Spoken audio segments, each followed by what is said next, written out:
Well, hey everyone, this is almost all of us, our ministry leadership team and our staff together. We meet monthly in person, and then obviously we're not able to meet in person right now, so we thought we'd do this video call and also record it so that our church family can watch this as kind of in place of a church family meeting. Last year, we decided to implement church family meetings approximately 3 times a year for those who feel like they're part of the heart. There's our immediate church family here in Boone, and there's also our extended family, either people who no longer live in Boone or in the midst of all of this right now with quarantine, people who are not able to be in Boone right now, but still very much feel like they're part of the heart. At these meetings, our aim is to remind us of our vision, share updates about our direction, as well as discuss decisions and updates on our budget. We had said the 3 main things we wanted to do at our church family meetings were be together, eat together, and pray together. Obviously, for this meeting, can't do really a couple of those. I'm sure that there are some people in our church family that would really like to hear our plan moving forward in the coming months. And towards the end of this meeting, we'll discuss our plans regarding Sunday gatherings. But I really wanted the first thing that we mention is that one of the people that I guess didn't want to, Terry didn't, she just declined because she knew that I would probably ask her to talk. But something that we've been discussing for months, even before we had to suspend our Sunday gatherings and even before we were in quarantine and all that. So for months, we've been discussing a transition. So Terry Miller, who actually, she's on staff part-time. She helped start the church around the year 2000, 2001. She's been part-time remote for lots of years. And as our church grew and as our staff grew and as our needs changed and have been changing, we had been discussing the need for her role to be in the office space as opposed to remote. And so we approached her about whether that's something that she would like to do. And she didn't want to do that. You know, her and Richard, they started this church together and they own Kudzu Music. And so she wants to stay grounded there. And so on May 2nd will be her last day on staff, but she still very much feels like part of this church family. And it was a tough discussion. It was a tough thing to talk with her about because we love her so much. And I can't imagine a staff without her. But at the same time, she said how much she's looking forward to finally having a day off. She's been working 7 days a week for a lot of years. And she also talked about how much she looks forward to bringing her grandchildren to church on Sundays on time instead of hours early.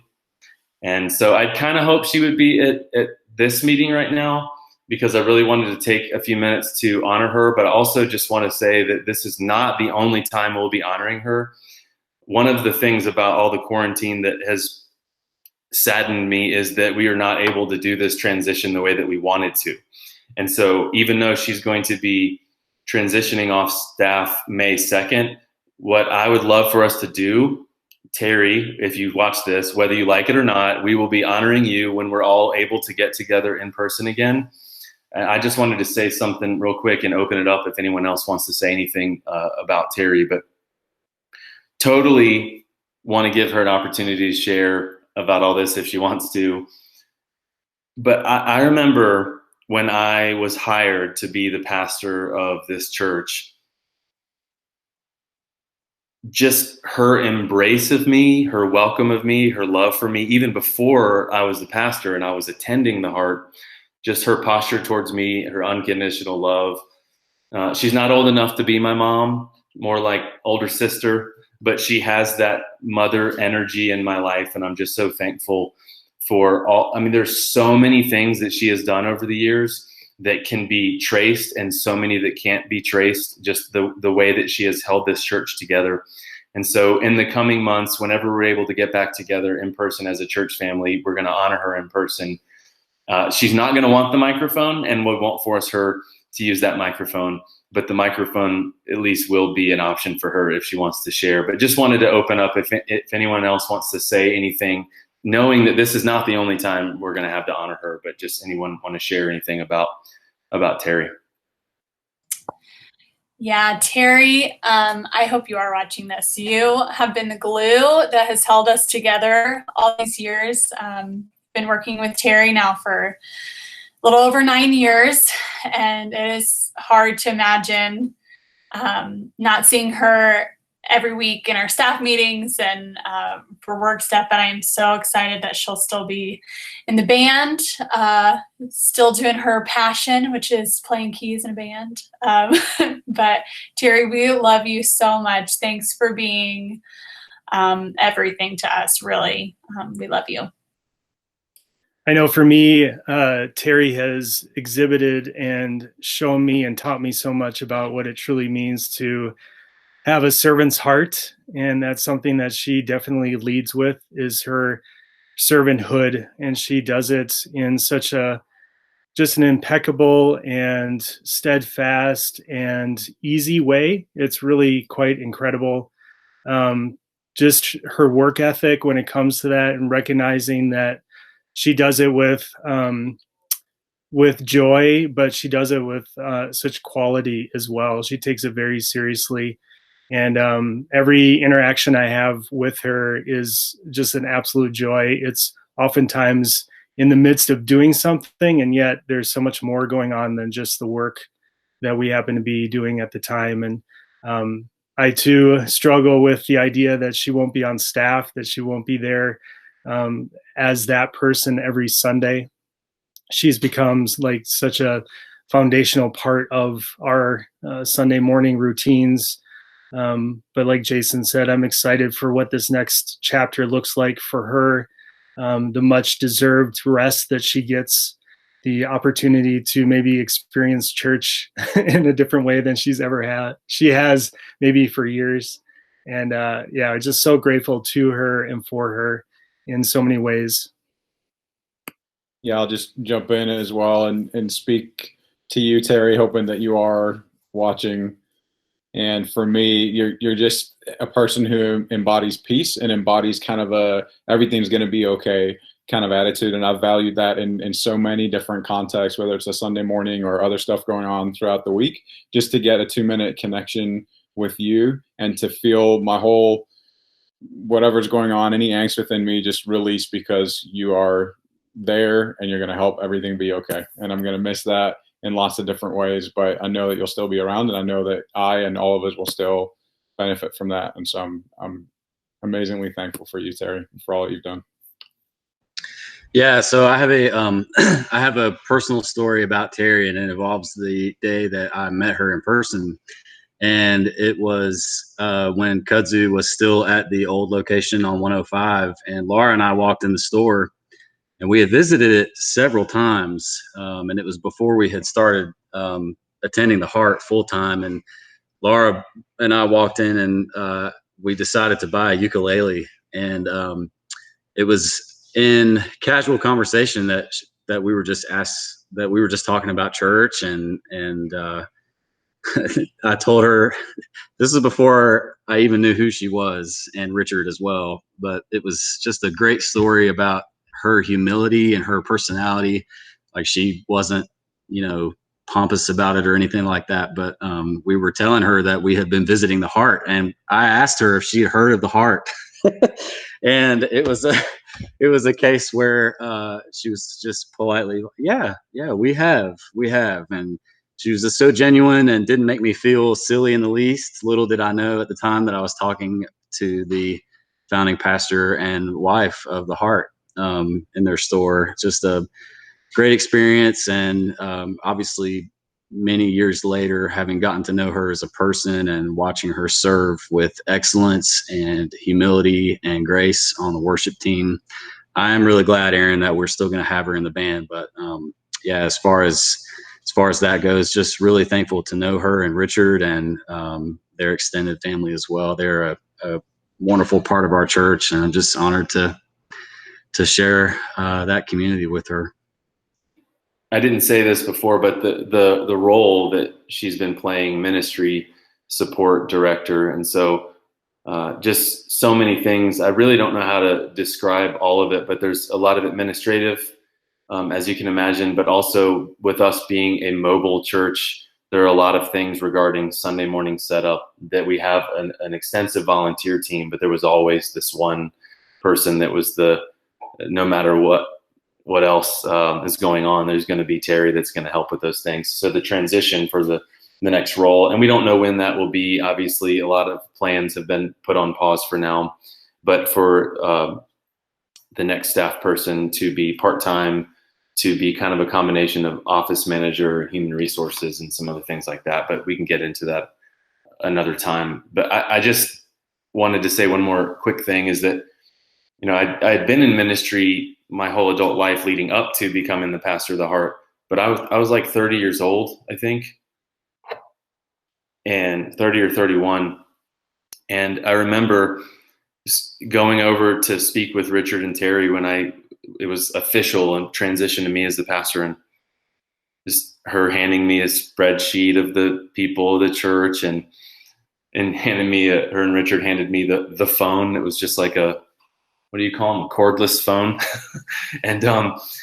and just even I get the phone, I plug it in, and within the first week, there were all these phone calls from people who were applying for the job, not knowing that it had been filled, and people were leaving voicemails about their extensive ministry experience and been senior pastors for 25 years. And I was just like, gosh, these people really trust me, and I don't really know what I'm doing.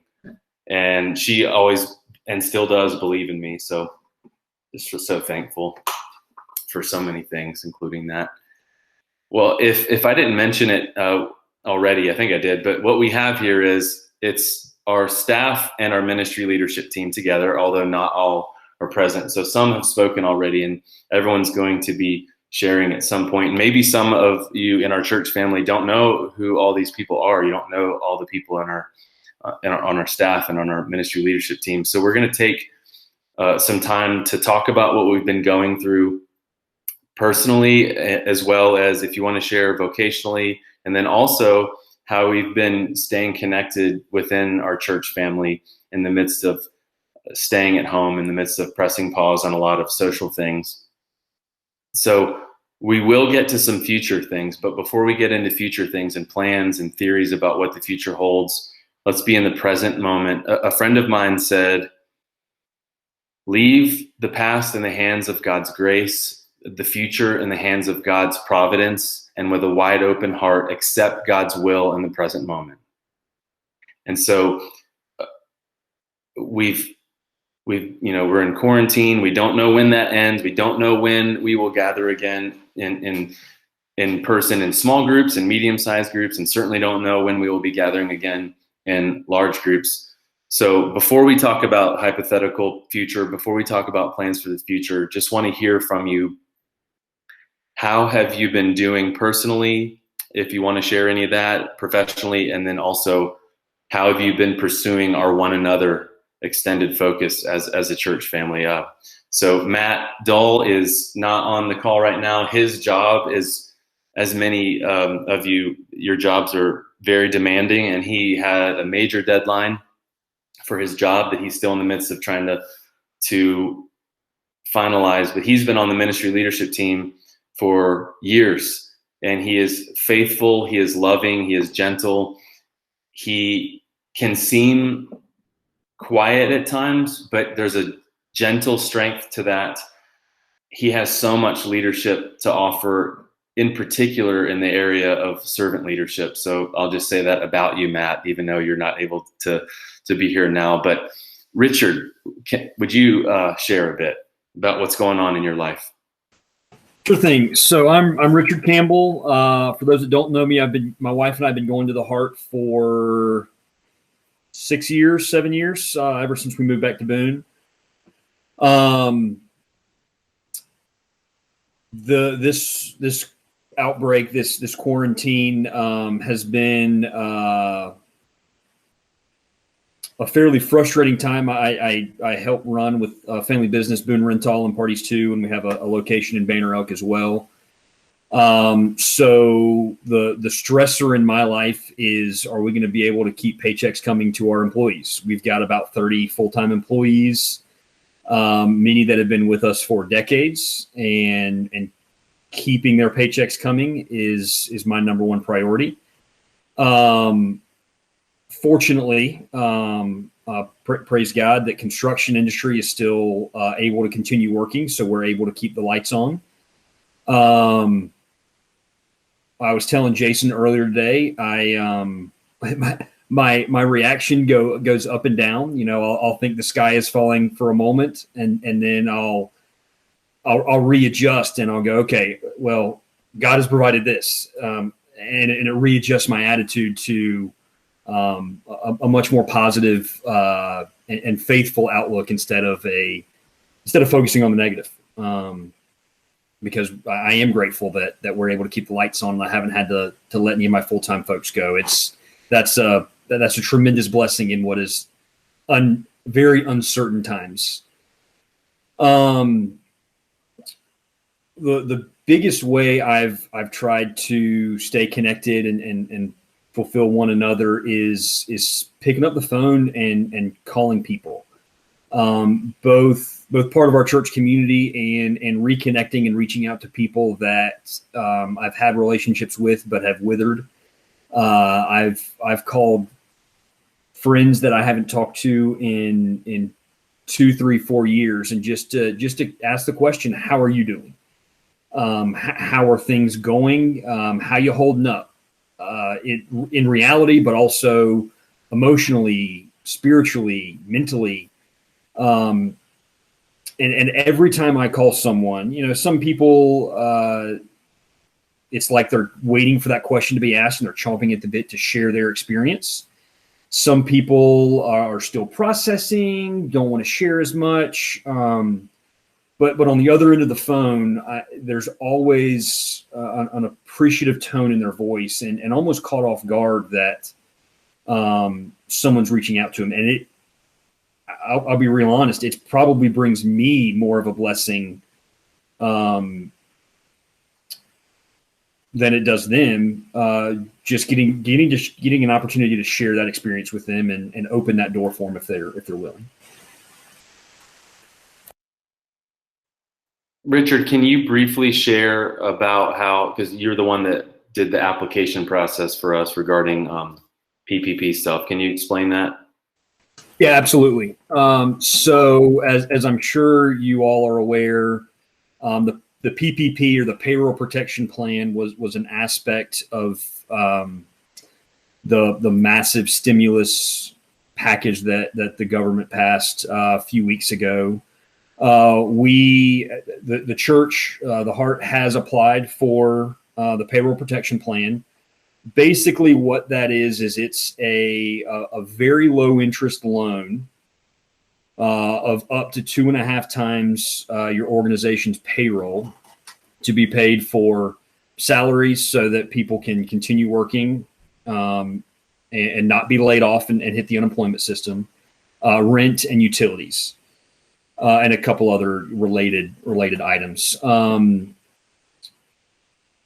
As with every organization, when this came about, the unknown and the potential for instability going forward, financially, organizationally, is great. And we felt this would be a great safety net. One of the most interesting and things that made this program so appealing is it is up to 100% forgivable. So as long as organizations aren't laying people off and are continuing to work their staff, up to 100% of that loan, 2.5 months of your payroll can be forgiven. So we are hopeful that this will be a great safety net to continue or to allow our staff to continue working and fulfilling our mission and caring for the heart of the high country and reaching the lost. As well as we hope the safety net will allow us to continue and even expand our care and our outreach for the heart of the high country. We have been granted what's called a PLP number. I don't know what that. process has had more acronyms than I can shake a stick at. But that basically reserves funds from the appropriated amount for the Heart to use. We're currently finishing up the underwriting procedure right now. All of the final paperwork has been turned in, and I believe it's been accepted, but we're waiting on the final application and loan documents.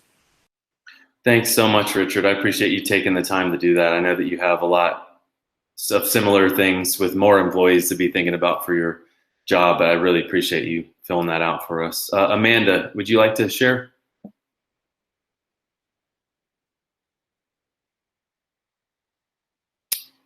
So today my daughter spilled my coffee on my laptop, my work laptop. So my mouse pad is still a little not working so good. That's why it took me a minute to unmute. Classic quarantine story. So I think, yeah, for us, I think this time of isolation has been very much a both and. We're kind of enjoying the extra margin in terms of social activities and responsibilities, but at the same time, work for both of us, me and Tim, my husband, have been it's been pretty intense working for an aid organization trying to respond to COVID-19, and so increased workload, but also increased social margin. We've also really enjoyed our time together just as an immediate family, but not being able to see extended family, especially during kind of a season of grief for us, has been pretty excruciating. So it's just both, and it's a wide spectrum of feelings. I think for us, in terms of connection to the Heart, just trying to be pretty creative about staying connected. Where I'm like, sometimes I watch TV shows with people on WhatsApp. Some ladies gathered with me on Good Friday, and we shared poetry or songs or reflections that meant something to us during the season. Trying to keep up with, texts and some FaceTimes and things like that, but also really trying to hone in on the art of good conversation when you can't have activities with people. Like, how do you go to that next level of depth relationally, just conversationally? So I think there's some things we're learning in the midst of this that are great, that we're just trying to figure out how do we repurpose and reuse some of the habits and the rhythms that we've enjoyed and appreciated and felt healthy, and take them into the next season, whatever that looks like, when this, maybe we move on from this, although I don't think any of us know what moving on from it looks like. So but we're really thankful and really grateful for the Heart and just kind of the incredible job that the staff has done, and just kind of getting resources and connection to us without inundating us with stuff to do. It's been a really good balance, and I've just really appreciated everybody on staff and all your efforts. So Thanks for saying that. And we're with you in your time of grief, even though we're not with you physically, but we're with you. Tim, would you like to share next? Sure. I'm not sure how good my connection is at the moment. So, okay, you guys can hear me good. So it's an interesting time for sure. So, it's an unprecedented event that we're all dealing with and have been dealing with now for a few weeks. Anytime we deal with adversity, you have a choice of how to react to it. You can react out of fear, or you can react out of hope. And it's not like 100%. I don't want to make it sound like you decide one and it's completely one way. It's not like that, but I think you can choose to focus one way or the other, or let one of those choices kind of control the way you're dealing with adversity. And I've chosen early on just to focus on the positives and focus on the hopeful side of things. We'll make it through this. We need to all take care of each other. And I run a small business here in town, and taking care of the employees and just trying to figure out what the employees need has been super important during this time. But I've just chosen to stay positive, to try to find some things in my personal life that I can do that are positive, and try to, when I'm talking to folks, just try to get them to see that there is some positive here. I think there's plenty of fear out there, and I get that as well. Not to make light of the situation, because it's not a light situation at all. But I really have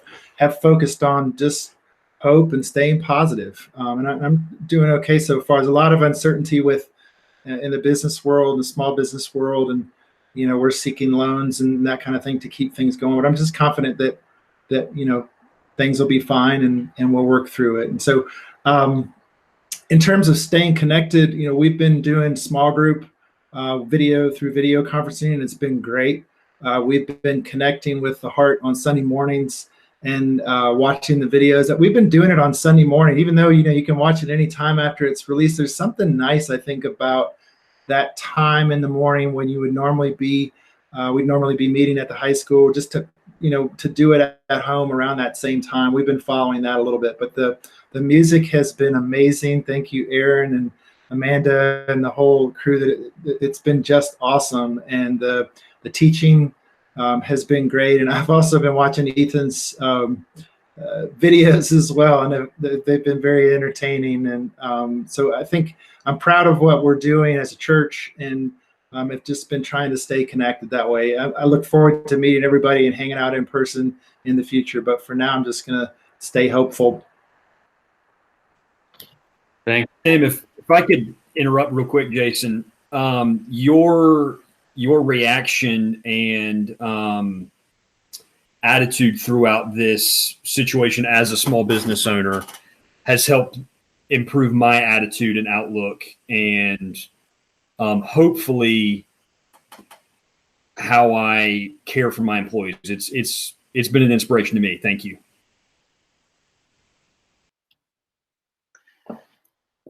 And thanks for the barbecue. I rode my bike, did a call ahead order, rode my bike, have a little basket attached to the back of the bike, and they put it in there for me, and I rode my bike away. It was good. All right, excellent. John, are you still there? Can you share next? I'm here. This whole thing has sort of created in me certainly the opportunity to be afraid, because I went through as a small business owner, I went through the recession in 08, 09, 2010. Is this working, by the way? Okay. And we lost I won't say almost everything. We lost a lot, and I'm still paying for that season of life. And so when this all started happening, I was like, I can't do this again. And fortunately, I have a very positive wife, but we've been fortunate. We are extremely busy, and we've had to make some changes to our daily operations, not meeting with people in person, but through video. And we've had to make some operational choices, but fortunately, everyone is still, we haven't had to lay anyone off. A few of our people, we've cut back their hours. And we've also applied for the payroll protection plan. And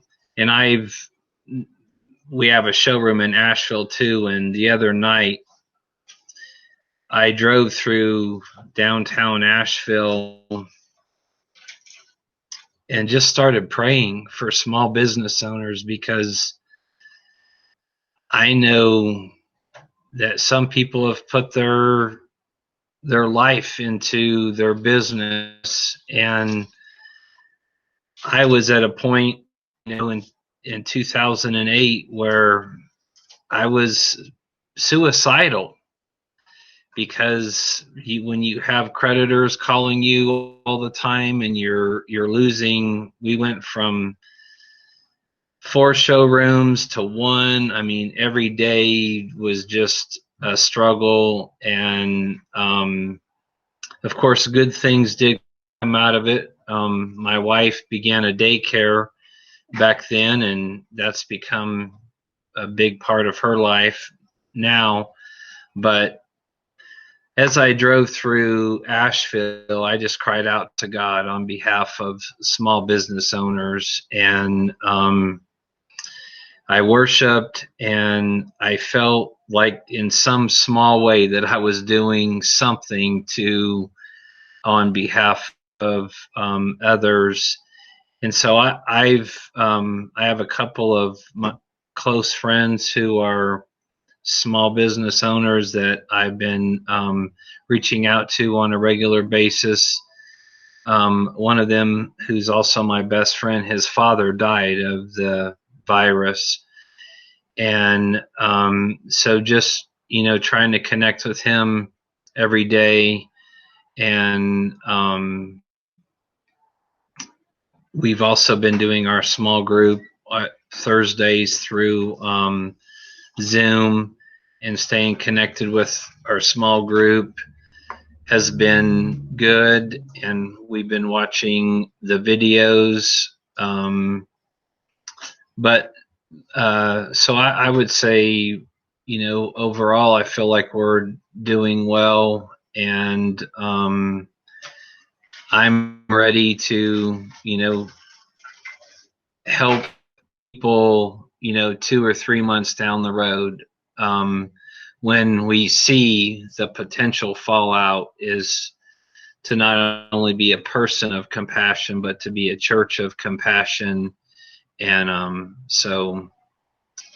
and I certainly very much appreciate what the staff is doing. I've noticed Graham has called me, emailed me, and I appreciate all of you. Thank you so much, man. Beautiful.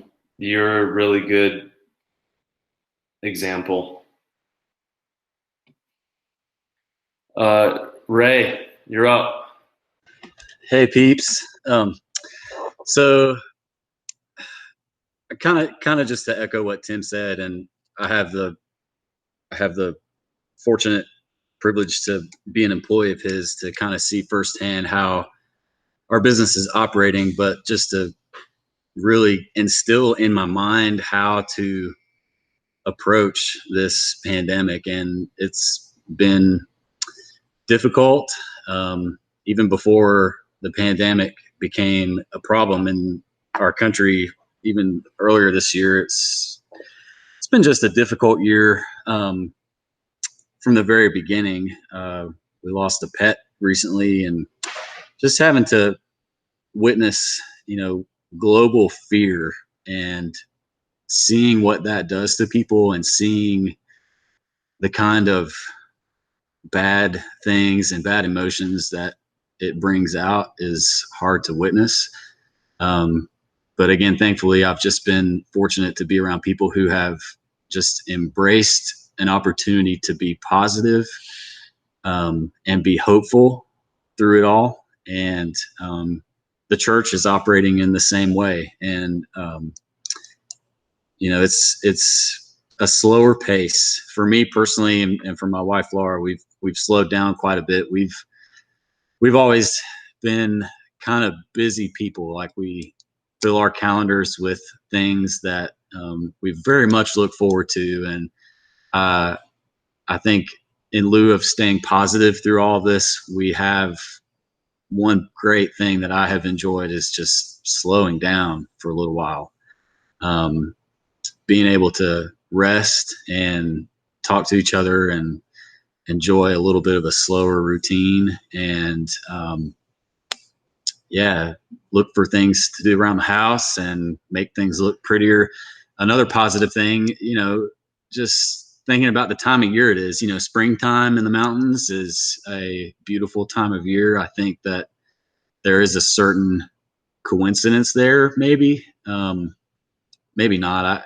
I try to think about things that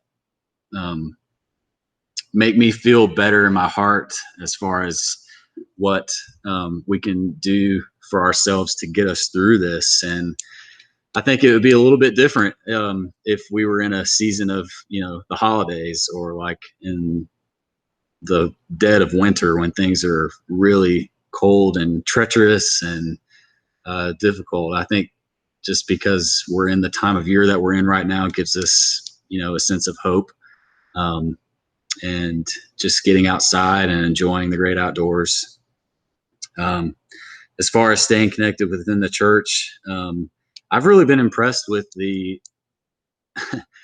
I'm not a very, very tech savvy person. I'm slowly catching on, I think, but just the technology that's out there that allows us to stay connected. And there's always been these resources that we've had to connect with each other. And sometimes it's overwhelming. And that's probably why I'm not as savvy about it, because it is a little overwhelming to me. But in a time like this, I think it's, again, a great positive, a great way to stay connected with our friends and our family and just be together in a sense.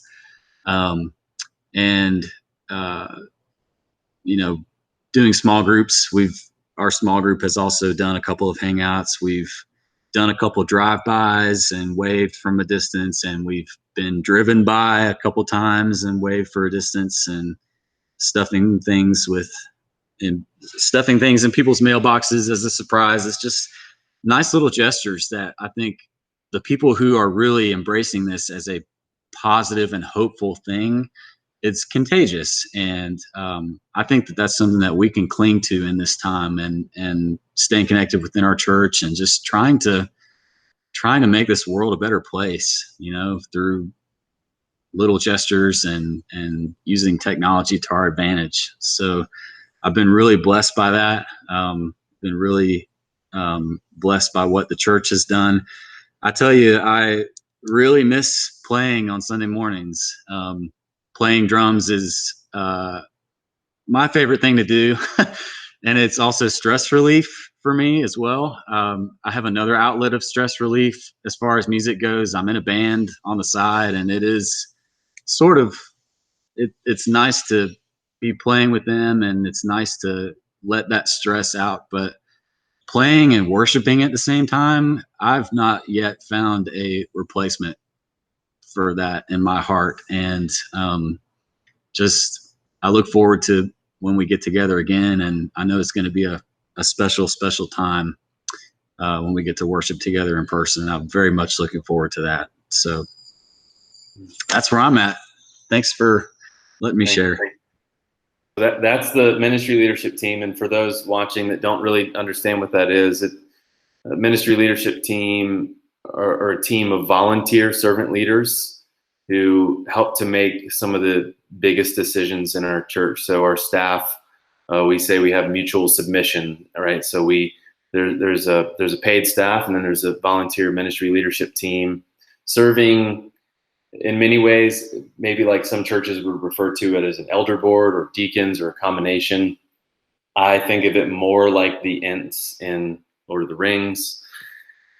But so I'm just so thankful for the role that you all play in our church family. Everything from the things that you do to, more importantly, who you are. And so thank you. And so now we'll transition to staff. So we have been working. We've just been working mostly from home. We have been doing other things, and we'll go around now and have the staff do the same thing. So Josh, would you like to start? Certainly. So I kind of, like everyone else, have had a bit of a both and experience with the quarantine. I've definitely enjoyed the slower pace. We have 2 middle schoolers, and so there was definitely a transition when it came to distance learning and what that meant for us, and just kind of the rhythm of that. And as 2 working parents as well, just trying to be available to the kids as needed, but also trying to get the work done that we needed to. Both of us, fortunately, still very much being employed, and my wife, Emily, maybe even more so than doing even more work than maybe she had been in the past, which is certainly a blessing, but was a bit of a stressor for our family. I think we've kind of hit a good rhythm. I think we've found a little bit of a good rhythm for our family. I would have to say that I don't think I've spent this much time on the phone since Emily and I were first dating, and we were dating long distance. And fortunately, at this time, it's all included in your plan, and you don't have to pay for each one of those minutes. So that's a good thing. But we, as a family, also sat down and had like a 2-day epic Monopoly game together. So that was really fun. I can't remember the last time that we sat down and played a board game together. We followed that up with an extended family trivia that lasted about 3 hours over Zoom. So that was a lot of fun. Yeah, so just trying to stay connected in that way with friends and with family. And we have a small group that we are a part of that we help lead on Thursdays, and we also do video conferencing with them, and we've been able to stay connected with them on a weekly basis. And then for me personally, just the work that I'm doing as part of the church, just trying to continue to engage the high country and to be very much involved in all the different things that are going on, especially from a food distribution standpoint, just making sure that we're getting things to people who are in need. I'm at the office on Wednesdays in the afternoon doing that a lot of times, and then otherwise I'm certainly on the phone or whatever it might be at home. So yeah, that's kind of where we're at with things. Josh, can you briefly update us about our budget? I can update us on our budget in so much as that we're doing okay. We're kind of at the same spot that we would be any other year, I guess, but certainly in a unique position.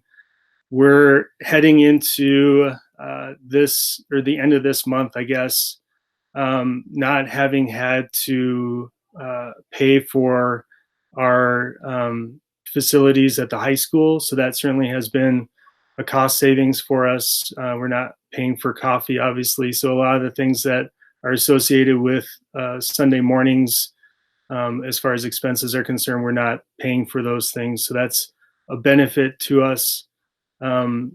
We're still paying rent for our office space, and we continue to use that on Wednesdays pretty specifically for food distribution. So certainly taking advantage of that, but otherwise, no one's really utilizing that space all that much.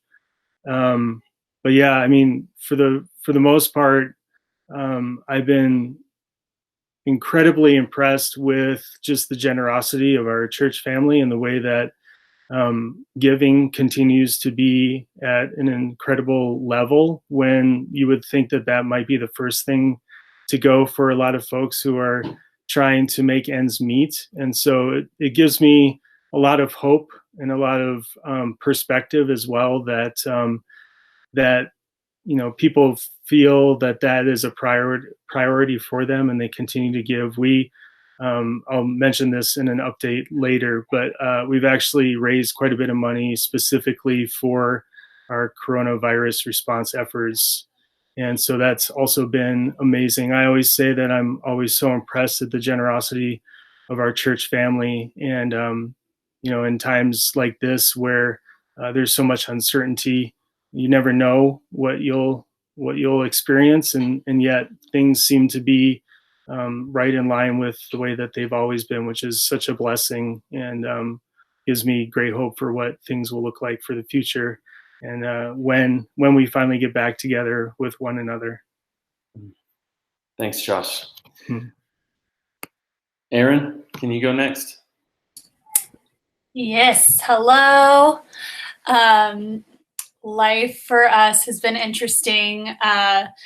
We had about 2 good weeks of our son being in daycare before we had to go back into just us taking care of him as much as we could. But it's definitely a lot different not having any help and not having community around us, our village around us to help us with Aiden. But at the same time, I am so thankful to be with him and to get to meet his needs in the season when he's so little. He is 7.5 months old now. So yeah, it's been bittersweet. And we're learning how to juggle being two working parents. My husband, Glenn, he is a freelancer, and he has fortunately still had work to do and projects to complete that didn't really require him to be around people to keep working on. So, but it is challenging for us to take care of our baby while we're both trying to work. And so a lot of teamwork for us. But he's also been helping me a ton with our worship videos. That has been a unique change. We don't have a production team, or we don't have production staff. We have production people who are wonderful, that like Tim and Glenn and Connor and Josh, who come in on Sunday morning and help set up, and they run the sound. But us being in our home, we have to do all that here. So I've had to learn how to do some video stuff, learning a whole lot about what you can do with iMovie. And Glenn has been helping me out with recording it and making it sound a little prettier, and getting that out. And so now we're kind of thinking through, okay, this is no longer just a 2-week thing. How do I get the rest of my team involved? And so, you saw our video with people from our team singing benediction, and Amanda was on with me this past week. She recorded at her house, and we figured out how to put that together. And so hopefully we'll be doing more of that and kind of supporting our volunteers who still want to be involved, because I think it's, especially for worship and in other areas of ministry, this is not just something that they do to help. It's something that they do because they feel called to it. And so for me to not just be in my home making music videos, you can get those, but to how do I help engage my team in what their calling is? And so I'm thinking through more of that, and how they can be involved still in what we're doing. But yeah, I've been just trying to keep in touch with people and see how they're doing. We've had a couple of good hangouts with the team who was available. We did communion together a few weeks ago, which was actually a really, really beautiful experience for us all to do together. A lot of times on Sunday morning, we're playing during communion, and it's not usually something that we participate in the same way as everyone else. And so to actually have that time together over Zoom was sweet and intimate for us. And yeah, so it's just uncharted territory, but we're taking it day by day, and trying to make the most of it. But I miss people, and I miss my friends, and I miss hugging most of all. Today I had a moment in my car of just missing hugging my friends. But other than that, we're healthy, and we're happy, and spending a lot of family time together. Thanks so much, Erin. Graham, you still around? I am still here. Yep. Yeah, just resonate a lot with what everybody else is sharing in terms of the ups and downs of this whole thing. We certainly, so my wife Lizzie and I, we have a 4-year-old Jack and a 1-year-old in the house. So it is not quiet, I'll tell you that much, but it has been really great to get some extra family time together, and just to really kind of try and soak that up in a lot of ways. And then, yeah, at the same time, there's disappointments to this season as well. We had a lot of extended family visits planned that have either passed already or will most likely get canceled, with this whole thing lasting for the foreseeable future. And so that's been a hard thing, because our family are spread out all over. So it's always a big deal to try and make those plans. So there's definitely been kind of a sense of loss with some of that. So yeah, ups and downs of it, but grateful, like Erin said, that everybody's healthy. And yeah, it's been good to just really value where we are in the high country and how many outdoor spaces we have to be in and the beauty of that. So it's been good. In terms of the work side of things, I think that the one another piece that stands out has been, as has been mentioned a lot before, it was just the intentionality of reaching out to folks, whether it's phone calls or emails or texts or social media, whatever it's been, and just to have the chance to talk to a lot of people in our church and just to enter into spaces with them that we hadn't really been in before, even if I'd known them for a number of years, whatever. There's something about this whole context that makes it easy to go deep pretty quick. And that's been a gift to me. It's almost been without exception that people that I've reached out to have been super intentional in asking how I am and how my family is, and then how we as a staff are and all of that. So just to be able to receive as much as to pour out has been a gift. So that's definitely been a big part of it.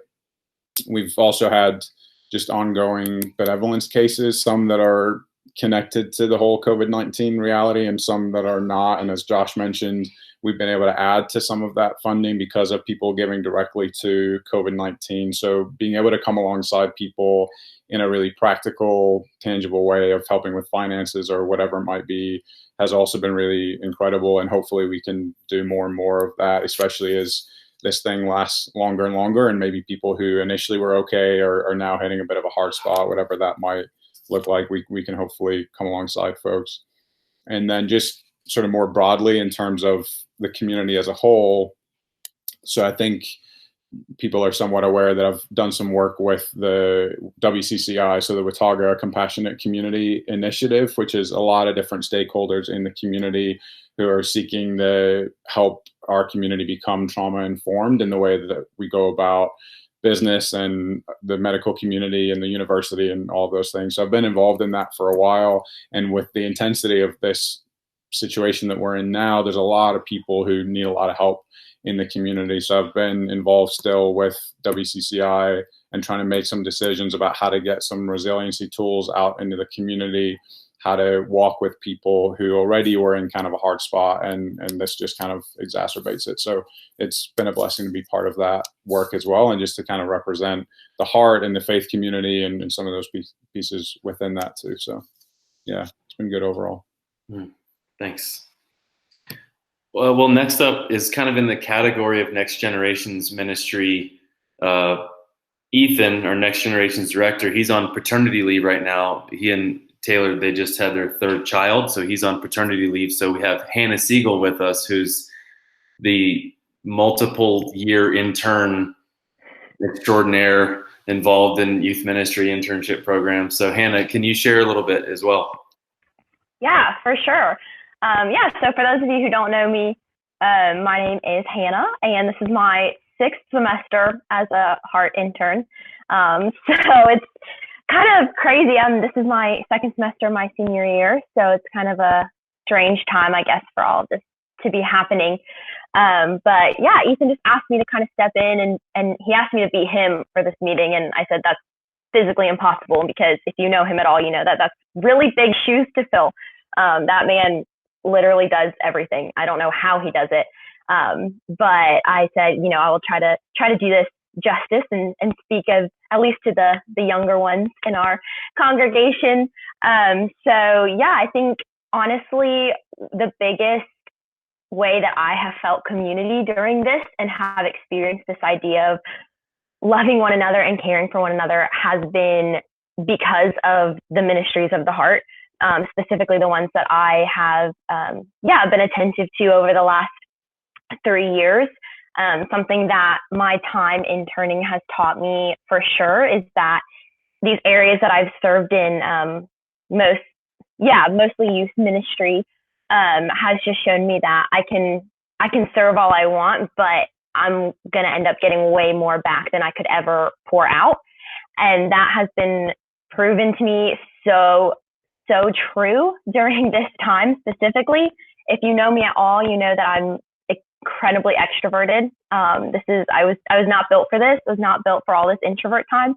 And so getting to still have youth group, we've been doing youth group every single Wednesday night since this started. We didn't skip a beat. Still getting to see our middle schoolers and our high schoolers every Wednesday night. We've continued as best we can with our high school girls Bible study. We've continued with the internship program. We've continued with our intern meetings that have been weekly. Again, we didn't skip a beat with that. Just all these areas that on the outside look like they should be how we as interns are serving have actually just been so fulfilling to me. Just getting to see their faces, especially those middle and high schoolers, getting to see them every week through this has been honestly such a blessing to me. We've been meeting with them in our small groups every Wednesday night. We did a massive game night last week with all of the small groups. So we had approximately 20 middle schoolers on a Zoom call. You can imagine how that went. But it's just been really sweet for me. It's been really fulfilling for me to still be able to have those relationships during those times. And it's bittersweet because I know the four of us that are intern 2.0, so this is not just our first semester interning, we're all seniors. And so this is definitely a confusing time for us. It's a hard time because I think I can speak for all four of us when I say the Heart is our family. And we feel that on a lot of different levels. And so not kind of getting that closure during our senior year is tough. And it's hard to be away from that community right now. But I'm incredibly grateful for Ethan and for what he's done to ensure that we stay connected. Like I said, our intern team has still been meeting every week and just having that community together. I'm incredibly grateful for all that man has done to make sure that we still have community as an intern team, as a team of youth volunteers. And I know he's done the same for kids ministry volunteers.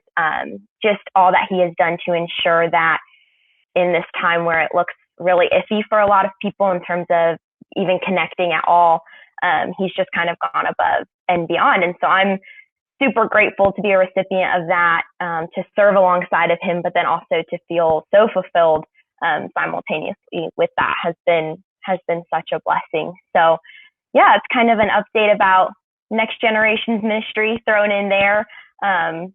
Just grateful. I'm grateful for the Heart staff. I'm grateful for everyone who has really tried to give everyone as much of a sense of community as possible right now, even though that looks really different in a lot of ways. I know I've spoken to several friends, college students who are grateful for it while being away from their college friends and their college church in that community. So just on behalf of the college students, we are grateful. We're grateful for all that is being done. And I know that it has been a huge blessing to me as an extrovert, but I know it's just been a blessing to so many during this time. Thank you, Hannah. Amazing update. Jason, if I could jump in as a dad of two middle schoolers who are in youth group, to Hannah in particular, but also to John and Caleb and Abby and Reggie and Lars, and who else am I missing? I'm missing somebody else, but all of you guys have been incredible. And this time that you have shared without a beat for my kids in particular, but I know for all of them, has been an absolute lifeline. And they have relished every moment, and they are looking at the clock and they're waiting for that time to come for the big groups and the small groups, and the time where you guys get to be in conversation with one another. And I think it's absolutely been a lifeline to them. And I'm so grateful to you and to everyone who's involved, and just as a dad in particular. So just want to make sure that you knew that as well. Well, thank you for saying that. That's very kind. And honestly, it's been a lifeline for me too. I would go crazy if I couldn't see those kids every week. They're literally everything to me. So beautiful. Well, it's my turn. I've been on the phone with a lot of people. There's been a surprising number of people that have reached out to me on Instagram with direct message on Instagram that are mostly people who are not in Boone, who have told me they've gone out of their way to tell me that even though they're not in Boone currently, or they no longer live in Boone. And then there's even been like a dozen or more people who have never lived in Boone, who have gone out of their way to say that they are part of the Heart Church family. And so that's been a beautiful thing to read and to interact with. I've had the phone calls and the interactions, some of them are wonderful and life-giving and give me energy. And then some of them are hard. There's people that are going through very difficult times. Thankfully, most of those are only, I say only, emotional and financial. I haven't had conversations with people who are sick, physically sick. And so I talked to a therapist. And so I think what I realized is that I'm really tired, and that I think I'm experiencing some compassion fatigue was the phrase. And so it's like hearing these stories of difficult times, and, you know, it's gotten me tired, even though ultimately what I'm experiencing, if it wasn't for those conversations, and if it wasn't for looking at the latest news update things, I've been having a really wonderful time. And so I struggle with being happy about that, if that makes any sense. When I know that there's people going through difficult times that I'm in relationship with, and then there's also so many people going through horrible times that people I don't know. But I've been outside a lot in the garden, preparing a garden. Been riding my bike. Got this bike, the long tail, and the kids are on it, and we'll ride in the neighborhood and ring the bell and say hi to people, and they come outside, and it's like old fashioned, and we're like waving, and that's been really great. And then the teaching piece of it too, preparing teachings that are not live on a stage on Sunday, still trying to somehow generate energy, knowing that there will be multiple people watching, but still wanting to be very much honest in the fact that I'm just sitting at home. A brief story. We slept outside for a little over a week on our back porch, and pretended we were camping. And for the Easter sunrise teaching, so we sleep in on our little air mattress things on our porch, and I didn't go to sleep because I knew I was going to wake up and do a night hike to video that. So we're all kind of snuggling together, and Violet is a real snuggler, and she fell asleep, and then I just kind of pretended that I was going to fall asleep. But I knew I was going to get up and go on the hike. So I went on the night hike and then did the teaching part. Then I went back and fell asleep, but set my alarm for super early so I could wake up and continue the night hike so that I could watch the sunrise, do the sunrise part, and then did the sunrise part, and then came back and laid down and snuggled again. And then we all woke up together, and it was like Violet just thought she snuggled with me all night, and she didn't know that I got up 2 different times. So just trying to make those things work, but also just enjoying the beauty of it, and seeing the difficult as still part of God's work somehow, even though I don't like to, when something hard happens, I don't say that God's doing these things. That's not what I mean, but just thankful for God's presence in the midst of what's going on. That's a bit of an update for me. I was especially thankful in the midst of this, especially the financial reality of it. I'm so thankful that we do not have a multi-million-dollar mortgage. I'm so thankful we didn't build $100 million building, but we pay rent for one.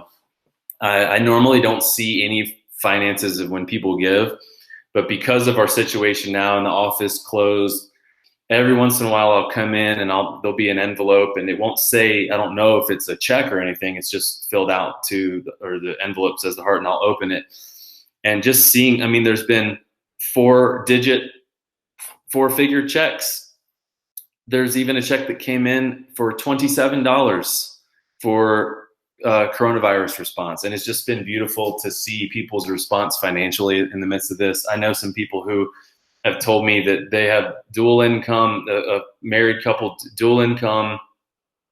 Their jobs are not negatively affected. They still have their income, and they're just giving the stimulus check to the heart when they receive it. And I was just in awe of that. Just so people who don't live in Boone, who haven't lived in Boone for a long time, or never lived in Boone, messaging me on Instagram saying, hey, how can I give to the heart?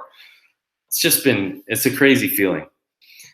So for the sake of time, a couple more things that I want to talk about that that I'll be brief on. One is an update from our last church family meeting about downtown engagement. We had originally set a goal, a holistic goal, and had a plan holistically to engage the heart of the high country. One of those things that we had hoped to have at least 3 events at Appalachian Theater.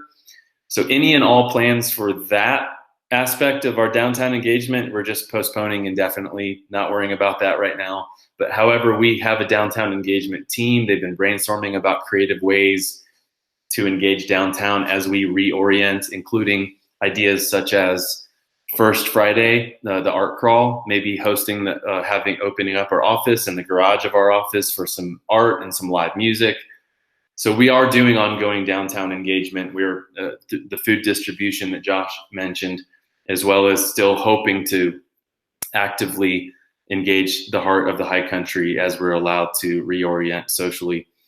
Another thing that we've been talking about, and this is a really big conversation we've been having for 6+ months, way before we pressed pause on having large group gatherings, is we really wanted to create opportunities for people in our church family to be face-to-face with one another in small and medium-sized settings. And so what we want to do as we reorient is to add a 10 a.m. time slot. So right now, 10 a.m. on Sundays has been, or not right now, but before we stopped our gatherings, have been what we called community coffee hour, but it's really casual, and we're wanting to put some more intentionality and formality to that time slot, to have some table discussions, to facilitate maybe some teaching related, the theme of the teaching, maybe some seasonal times at like topical workshops for people, so that the church family can come together during that time. We talked about that in January at our church family meeting as well. But what we hope to do is when we reorient, when we're able to be back together again in large group gatherings, to add that 10 a.m. time slot. And it's so funny that really this is an accidental rebranding of Sunday school. That's what this is. And to facilitate times together to have conversations. So our weekly Sunday rhythms to be more connected. I think as a precursor for that, what I'll be doing is going live on Instagram Sundays at 10 a.m., either every Sunday or most Sundays, just to kind of get that rolling a little bit. But when we get back together, we really want to reunite all together as one gathering. So whenever that is, we don't know when that is. We're spending all this time talking about one another, and then when we get back together, we really want to have a gathering that is us all being one together. So don't know when that is, certainly not making any announcements about that because we don't know. But I wanted to really remind us of our value of mobility, and how we've never said that a large group gathering is the fullness of what church is. I think we live in a culture where that's kind of the expectation of, that's the definition of church, or if you say the word church, that you're referring to a worship service in a sanctuary. We've said this for years, but church is not a production. It's not a show. It's family, right? We're living stones being built together as a spiritual house by God. And then of course that's in and through Christ, who is our chief cornerstone. Our mission is reconciling people to God and each other through Christ's love. And I think now is more important or a highlighted time for us to remember our bumper sticker, right? Love simple, to be the kind of people who love in simple ways. So we already are the kind of church, and have been the kind of church that embraces mobility. And now, instead of us just saying, oh no, we can't do church, when can we do church again? And whenever we're allowed to have social gatherings again, and whenever we're allowed to have large group gatherings again, we can finally do church again. We have been the church the whole time. The heart, or the capital C church, will exist in and through all of these things. And so it's not just about when we're able to reorient into a large group gathering. It's about how we are being the church, how we are experiencing these relationships together. And so how we plan and when we plan to function again in large group gatherings, we don't quite know, but our spiritual formation groups continue to meet. And then there might be a time in the near future where maybe some of the spiritual formation groups, whenever we're allowed to be social again physically, maybe some of those groups will meet in person, or maybe a few of the people will meet in person and some of the people will be online still before we re-engage with large group gatherings. And so it's really helpful for us to remember the context of Jesus teaching, having 3 people that he was with in very close settings and doing additional mentorship and discipleship, and then obviously training the 12 and mobilizing 70, and then speaking in parables to crowds. But those moments when he spoke to the large crowds it's not the fullness of his ministry. And so that's important for us to remember, that you can go online and you can watch productions, and there's nothing wrong with productions, but production is not the fullness of church. Recording things and posting them are helpful, beautiful, helps people stay connected, but is not the fullness of what church is. And so we have so many ways that already I've seen people get in more deep connection and relationship in the midst of a time where they're not allowed to be together. And I think that's because a value of mobility that we already have had has prepared us for moments like this. And instead of us just thinking, when are we going to have church again? We can ask the question, when are we going to have a large group gathering again? Valid question. I want to do that. I cannot wait to do that again, so that we have a cup of coffee and we're hugging each other and all that stuff. But we are still the church, and we are still being the church and doing church in a simple way. And so as we reorient later, we're able to have large group gatherings again, 10 a.m. For those of you who are watching this and those of you who feel deeply connected to our church, we're calling on you, whenever that moment is, to come at 10 o'clock and be together, process ideas together, sit across a table with each other, and we'll have some facilitated discussions where we can talk about things that matter together, hopefully holding hands with each other and hugging each other and all those beautiful things. But are there any other things that we need to mention before we close in prayer? I know, Josh, you had mentioned some things that you wanted to add. I just had some specific updates to our coronavirus efforts, if we wanted to go through that.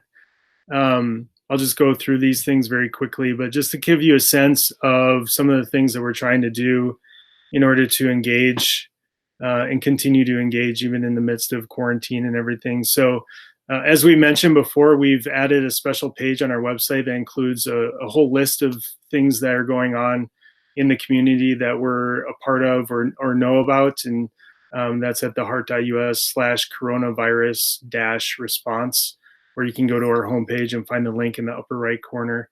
But I wanted to mention that to date, we've raised more than $5,000 in support of our own response efforts. So that's pretty incredible that just in the short, 3 or 4 weeks, we've been able to raise that money to go specifically to these efforts. And I'm just so grateful to people who are doing that and making that possible for us.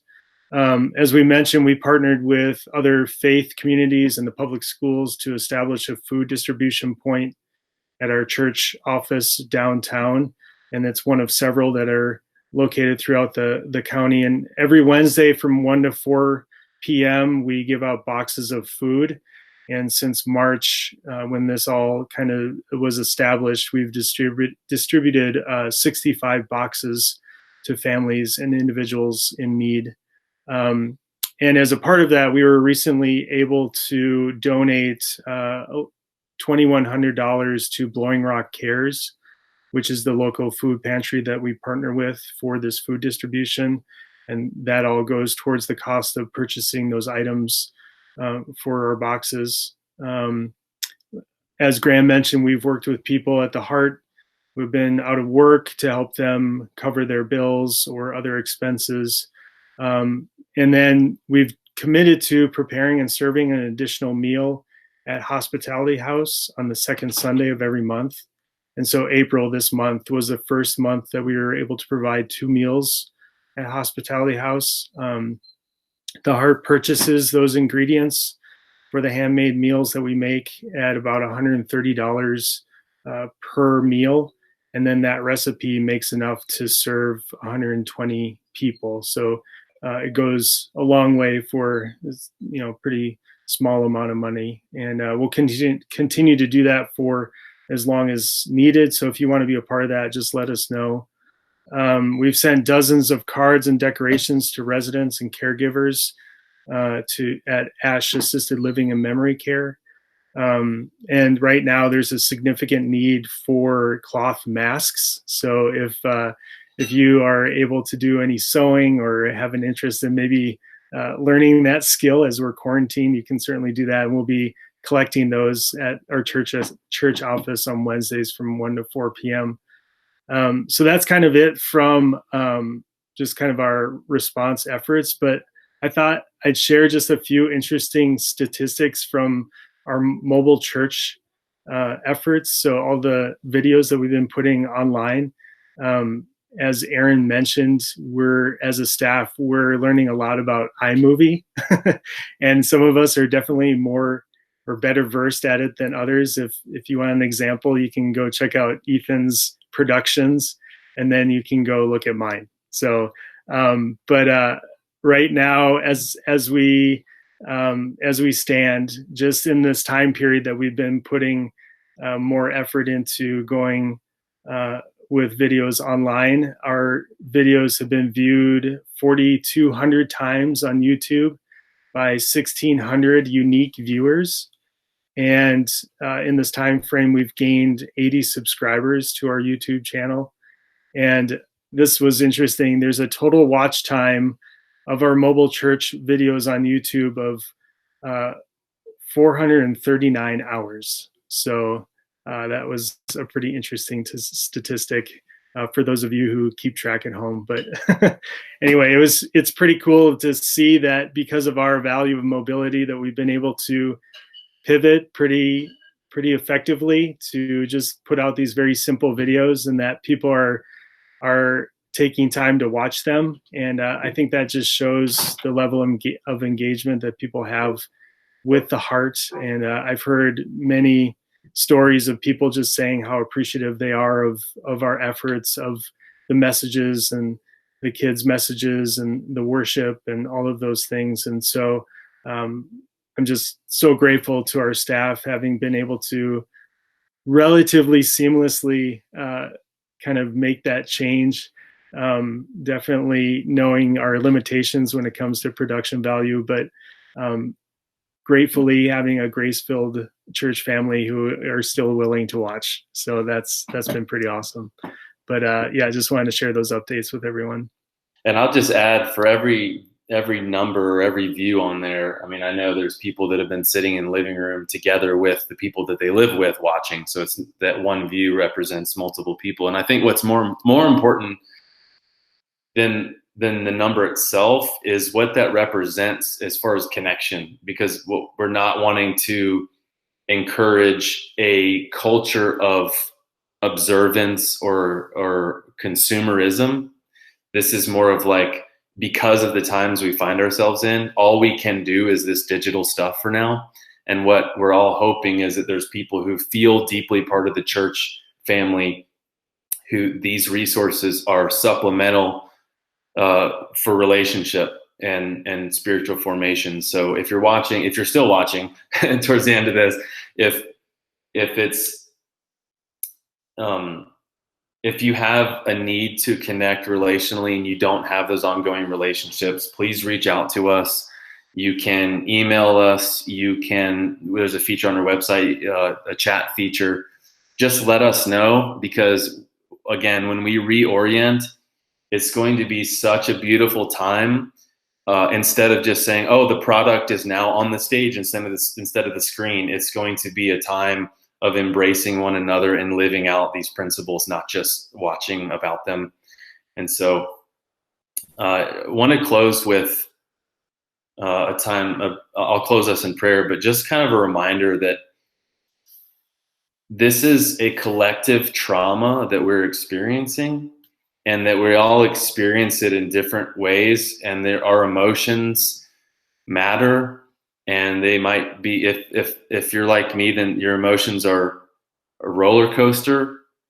And so there are times that I feel very optimistic and like, oh, this is actually not really that hard. And then there's times that I feel sad, and there are times that I feel extremely tired. There's times that I want to produce a lot of content and teach more and make more videos, and there are times that I just can't imagine generating that kind of energy to do it.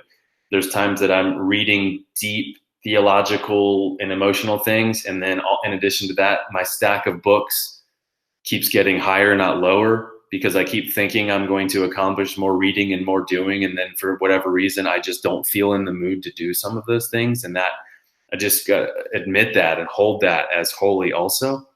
And so in our ministry leadership team and our staff, we are all unique individuals made by God the way that we are, and that we have feelings, and those feelings fluctuate, and that's part of the holiness of what God is doing among us in the midst of this tough time. So thanks to all of you for your hard work, and also thanks to all of you for the times that you are not working hard. Thanks for the times that you're holding this space of holiness and rest, everything from what was it, Amanda? Co-watching a movie on WhatsApp, that has holiness to it. Just like anything, just like when you help with the music on Sunday with Aaron, those things are all holy and sacred things, and those are all part of ongoing relationship, and they're part of what it means to be the living stones together. So any last comments before I close in prayer, anybody? Jason, just kind of to the connection point that you articulated really beautifully there. I was working with a few people today who wanted to get connected to a group, but weren't sure if they could do that right now because everything's pivoted online and all that kind of thing. So just to say clearly to anyone who's watching, if you're not part of a group and you want to be, you can absolutely jump into one of those, and it will look a little bit different for the foreseeable future. But please reach out to me or any of the staff, and you can absolutely get connected. We want you to be part of them. Thanks for saying that. Well, all right, I guess I'll close us in prayer, okay?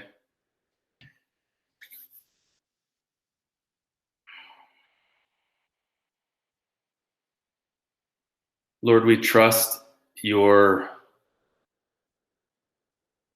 providence, your wisdom. We are thankful for you, for your presence in the midst of this time. So many things stories we've heard within our church family that we hold before you now. I won't even try to start naming them. There's just so many conversations that we've had, and so many needs, so many feelings. And I find it to be strange and beautiful that as we planned things 6 months ago or 3 months ago, that you already were in this moment too, knowing that some of our plans were never going to happen. And yet the planning process and the discussion process of those things, you still were with us in. It's amazing to think that you just, in your patience and humility, just held space with us as we planned for something that was never going to happen. And so now we do that again. We realize that we're talking about a future that we do not know. And we thank you for being with us in the midst of that, for you being all-knowing. You know all of our feelings right now. You know tomorrow. And so we thank you for your love. We thank you for your presence.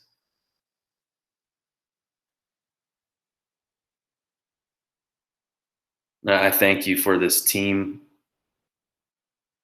We pray for our church family now.